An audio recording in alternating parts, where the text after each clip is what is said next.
ಒಂದು ಜನ ನಮ್ಮನೆ ಮುಂದೆ ಯಾಕೆ ಬಂದ್ರಿ ಹೇಳ್ರಿ ಸರ್, ದಯವಿಟ್ಟು ಹೇಳ್ರಿ ಸರ್.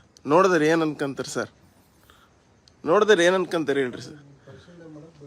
ಏನಕ್ಕೆ ಸರ್, ಏನು ಪರಿಶೀಲನೆ ಸರ್, ಏನು ಮಾಡ್ತಿದ್ದೀರಾ ಸರ್? ಅಲ್ಲ ಸರ್, ನನ್ನ ಮನೆ ಏನಕ್ಕೆ ಪರಿಶೀಲನೆ ಮಾಡ್ತೀರಾ? ನಾನು ಒಬ್ಬ ವಕೀಲ. ರಾತ್ರಿ 12:40 ಅಲ್ಲ, ಉದ್ದೇಶ ಏನು ಸರ್? ಏನಾದ್ರೂ ಒಂದು ರೀಸನ್ ಇರ್ಬೇಕಲ್ಲ. ಹೇಳ್ರಿ ಸರ್, ದಯವಿಟ್ಟು ಹೇಳ್ರಿ. ಏನು ಸರ್? ನನಗೆ ಅರ್ಥ ಆಗಿಲ್ಲ, ಒಂಚೂರು ಕನ್ನಡದಲ್ಲಿ ಹೇಳಿ sir. Assume for your self ಅಂತ ಯಾಕೆ ಹೇಳ್ತಿದ್ದೀರಾ? ಏನು ಮಾಡಿದ್ದೀನಿ ನಾನು? ಅಲ್ಲ ಸರ್, ದಿನಕರ್ ಸರ್ ನನಗೆ ಪದೇ ಪದೇ ತೊಂದರೆ ಕೊಡ್ತಿದ್ದಾರೆ.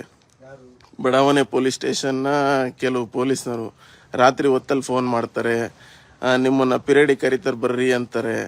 ಏನು ಮಾಡಿದ್ದೀನಿ ನಾನು? ಗೃಹ ಸಚಿವರು ಇನ್ನೂ ಕರ್ನಾಟಕದಲ್ಲಿ ಬದುಕಿದ್ದಾರೆ. ನಾವು ಏನು ತಪ್ಪು ಮಾಡಿದ್ದೀವಿ, ಏನು ನಮ್ಮ ಮೇಲೆ ಏನು ಆಪಾದನೆ ಐತೆ, ನೀವು ಹಿಂಗೆ ಮಾಡ್ತಿರೋದು ನೋಡಿದರೆ ಅಕ್ಕಪಕ್ಕದವ್ರು ಏನು ಅನ್ಕೊಂತಾರೆ, ನಮ್ಮ ರೆಪ್ಯುಟೇಷನ್ ಏನಾಗುತ್ತೆ?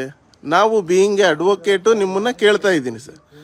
ಅಲ್ಲ ಸರ್, ರಾತ್ರಿ 12:00 ನೀವು ಹಿಂಗೆ ಬಂದು ಕೇಳಿದರೆ ಏನು ಅರ್ಥ ಸರ್? ಒಂದು ರೀಸನ್ ಇರ್ಬೇಕಾ ಏನಂತೇಳಿ? ಪ್ರೆಸೆಂಟ್ ಇದ್ದೆ ಎಲ್ಲ ನೋಡಕ್ ಬಂದೆ, ನೋಟ್ ಮಾಡ್ಕೊಂಡು ಹೋಗ್ತಾ ಇದ್ವಿ ಅಷ್ಟೇ.